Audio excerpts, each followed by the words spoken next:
Subscribe करे खातिर लाल button दबाई और भोजपुरी के ताजा अपडेट पहले पावे खातिर घंटी वाला बटन दबाई।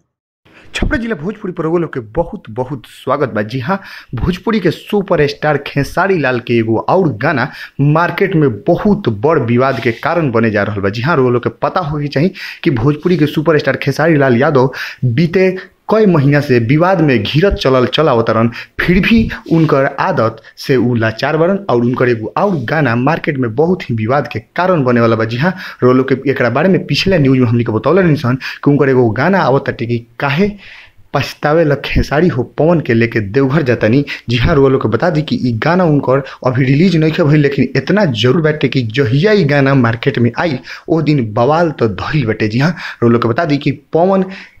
तहरा के देवघर लेके जातनी साथे ऐसे लोग का समझतनी, लेकिन खेसारी लाल एक स्पष्टीकरण हाजीपुर के स्टेज शो में कैले बरन आ कि उ पवन सिंह के बात नहीं कहत, उ अपन राइटर भोजपुरी के राइटर पवन पांडे के बारे में बात कहतरन, लेकिन पब्लिक ओकरा के ए अर्थ में ना ली, उ जब भी ली तो पवन सिंह के ही अर्थ में ओकरा के ले सकताटे। ऐसे रउआ लोग से हम आग्रह करें कि पवन सिंह के बारे में रउआ लोग भी बात के मत लेम लोग, काहे से उनकर गाना आ रहल बाटे काहे पछतावे ल खेसारी हो पवन के लेके देवघर जातनी, जौन की गाना 1 से 2 दिन 3 दिन के अंदर में एकदम हर हाल में मार्केट में रिलीज होके जा रहा बटे, जौन की मार्केट में आवते विवाद के कारण बनी। लेकिन रउआ लोग विवादित बयान कहीं से मत देवे के कोशिश करन ताकि कोनो प्रकार के भोजपुरी समाज पर असर पड़े, काहे कि भोजपुरी समाज एगो तो पहले ही से बदनाम बा, लेकिन अब नहीं कोई चाहत कि कोनो प्रकार के बात विवाद आगे बढ़ो आ जौना के वजह से भोजपुरी इंडस्ट्रीज फिर एक बार और के स्तर गिरत नजर आओ। ऐसे रउआ लोग से गुजारिश बाटे कि भोजपुरी के इंडस्ट्रीज के रउआ लोग अस्मिता के बरकरार रखी और गाना अब की सुनी